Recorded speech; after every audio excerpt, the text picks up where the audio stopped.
Susan. Thanks for joining me today. Hi, Megan. Thanks for having me.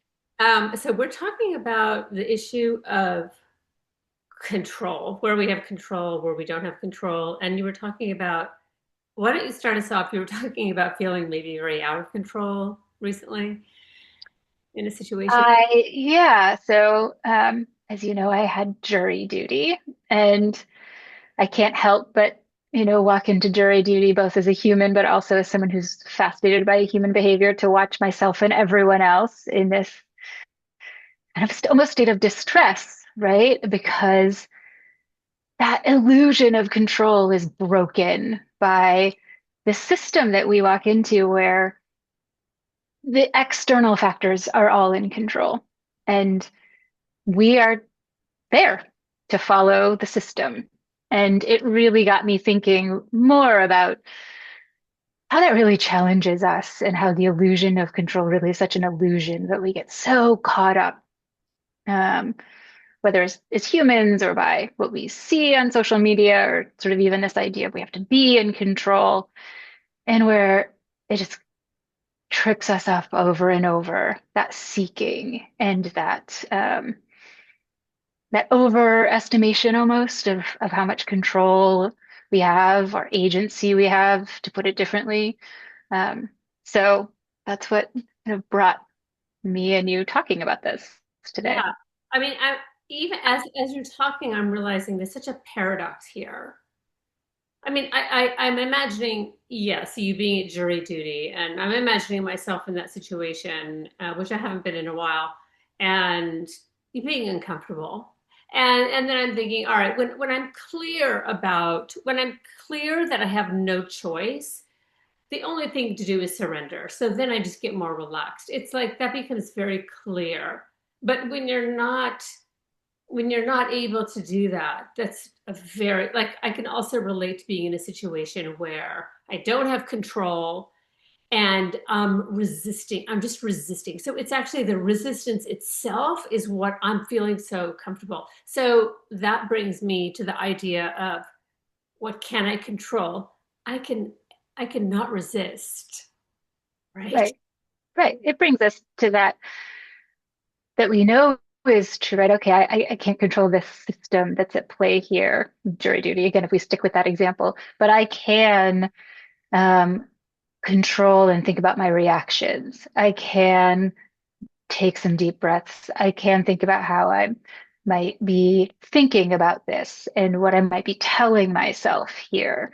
So it that brings us to the idea, right, of what's the locus of control? Where do I have some agency? What can I do in these moments that get distressing initially or off-putting or even just unfamiliar, and it may not have a strong reaction, but something that sort of tells you this is not familiar and comfortable to me. Totally, totally. So let's all cite the serenity prayer. um, because I actually, and that resonates with me, because I think life is so much, really is, I think way more is out of our control. And I think we do have this illusion, but again, it's a paradox because I also kind of feel like I create my life as well. But so it's like you're coming up against things in life, like in every day. Like if you looking at your day as if you're on a train ride and you're just seeing the different things. I mean, where you have your control, where most of your control is, I think. Um, I mean, this is very spiritual. First of all, choosing your reaction to things. And I think that this is something I want to talk about in terms of our clients, the Viktor Frankl famous line, in between the thing happening, this is not his words, the thing happening and the response that you have, there's a space. And if you can, like, tease out that space, you have more and more power in your response, right? Mhm. Anyway, I'm babbling. I just think, right, so there's this paradox of, I both feel that with my intention and my my thoughts and my intention, I actually do think that I create a lot of my life. At the same time, there's so much that I do not control. So there's no answer here, Susan. What's the answer? I mean, I think the answer is what you're describing. Like, there's the extreme of the illusion of control, and there's the extreme of feeling powerless, right? I have control of everything. I have control of nothing. How do we bring ourselves to be somewhere in between based on the situations we're in, right? And based on, yes, like you're describing, someone of a spiritual practice or a faith that may help guide them, someone who has strong a value or moral system that may help guide them and create their kind of compass for how they manage throughout their days or how they think about life, right? I think some of this comes to what you're describing is you have a strong spiritual connection and practice. So you can return to that. You can rely on that. So what do each of us kind of come to and use? So I think one is for any of our clients or any of us who are going through this is can we come back to like what's my view? What's my perspective? What's my philosophy? What's my kind of way of thinking about the world? And then how do I see myself fitting in wanting to kind of walk through this world? Yeah, right. I think in existentialist theories, they talk about that we do actually have a lot of choice, but that gives us great anxiety, Hmm. right? Right. Right. Because Yeah. that speaks to, I mean, because to some degree, we all fall into this thing of kind of our identities. We limit ourselves in many ways because if we have the whole story about what happened to us and yada yada yada, and like exercise, like I haven't been running in a long time. I couldn't go out and run for a mile easily. That would be really hard. But actually I could. And there's so we limit ourselves, right? So it gives Yeah. us that we have that we do have more choice can give us some anxiety, I think. Yeah. I think that's yeah, I think that's true.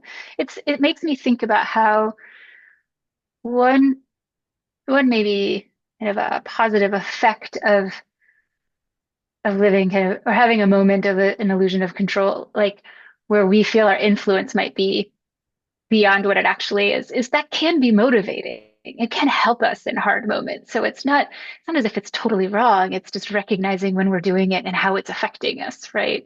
What's happening to us when we Yeah. are believing we have more or less control or agency. Yeah. I mean, actually, I think the key here is awareness. Awareness, Hmm. because when you're aware of the situation and you're aware of even thinking about do I, then you're sort of out of it, right? Yeah, And you have way more choice because you're not like all the way down in the ground feeling like you have no choice or like you're delusional and think you're running the world, right? right. But that brings us back to what you were saying, like where's can I be in that space before when I'm kind of faced with something? Can I be in the space before there's the do or I think or whatever? Can I be in the awareness in a moment of presence? Yes, yes. I also like I have to always remember my extreme privilege. And I'm thinking about, when this idea of choice, and I'm thinking of people who are, struggling to make ends meet, to be accepted in this world, to like all kinds of struggles that are happening. They don't have as much choice. They really don't. I mean, they're busy trying to just be safe. And so that's real too. So it would be wrong to sit in a room with somebody who's struggling in that way and talk about, sort of overly talk about, well, you you just have to grab the bull by the horns and you have to, it's like you have to have a lot of respect for the context that somebody that comes in with, right? 100%. I think that's where the conversations around the locus of control can be really validating, right? Because someone is sharing with you all of the ways that their locus of control is really small, the systems that they're in, the life circumstances that they're in, the family that they're in, the community, whatever, all of these ways, and that they are doing that with you, and hopefully you can be responsive to the challenges of that, the pain that that causes, the difficulty that is in living and surviving, because that's what we're talking about at that phase, like surviving each day. How am I getting to survive each day, Mhm. each hour, perhaps, depending on the situation? Yeah, yeah. It's interesting that you said that you talk with your clients about this. I actually don't talk about this that often with my clients. So that makes me kind of wonder too. Um, but yeah, it's like, what do you think? I mean, if we could come up with like three things to for people to keep in mind, I guess the first thing that I would say maybe is just creating awareness, but that's kind of my answer for everything. Become aware of what's happening. Can you become aware of your mind? Um, you know, I think that would be one thing, like creating or not creating, but finding yourself to the position of awareness. Hmm. Think about what control here do I have and what do I not have, right? That Yeah. that I think it's in itself would be very empowering. I think along those same lines, Fred, I think it's the awareness too that I have an expectation of control, or where did that come from? Some of us have these messages for years and years, you know, all over social media, you could get all sorts of tips about how to control this and how to control that. Like, where is that bleeding in that it's not even something that's ours? And so it comes back to that awareness too. Can I take some time to examine even why this is happening? Why am I thinking that this is something I even want? Yeah. I mean, the idea of control, not control. I mean, it's just all floating in the collective consciousness, isn't it? Hmm. Like Yeah. we all grapple with that to some degree. Yeah.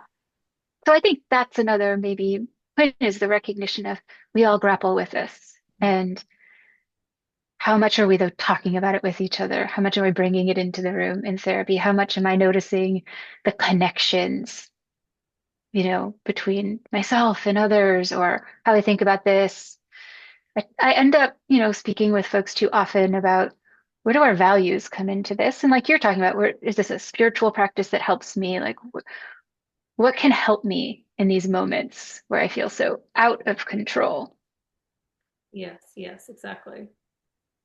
Um, yeah. I think the last thing that I would probably say is that, if you can gain awareness that you are trying to gain control, you can know that you're not really in a good place. There's some resistance. And I suppose this is very spiritual too, but, if we're in a flow state and we're in flow with life because, shit happens and the less we resist and the more we are in acceptance of the things that are happening, the more at ease we're going to be. So our resistance, so having awareness of when that's going on, right? It's like you're going to your girlfriend's house and she's invited two other people and you don't like them. You're on the subway going over there, and like, how much time are you thinking about, I don't want that. That wasn't what I wanted. I thought we were going to do that. Do you know what I mean? It's like you're in full on Yeah, resistance, and it's just causes so much discomfort, right? yeah, yeah, yeah. So there's a piece then that also I would say maybe is about self-compassion, right? And saying, hey, firstly, too, what's happening is, it feels terrible right now. And and that's okay. I can feel pretty terrible. Can I take some time to take care of myself for a moment and then think through how I want to do this, or bring some awareness to what's happening? Yeah, But I think judgment is pretty quick to come in, and that often derails us too, right? totally. So using your example of bringing awareness while also bringing some compassion and some kindness to ourselves as well. Yeah, I love the bringing compassion to it because that instantly softens the situation. Mhm. Yeah, that's Mhm. great. Any last words, Susan? I think we can end on that. Okay. That's great. Thank you.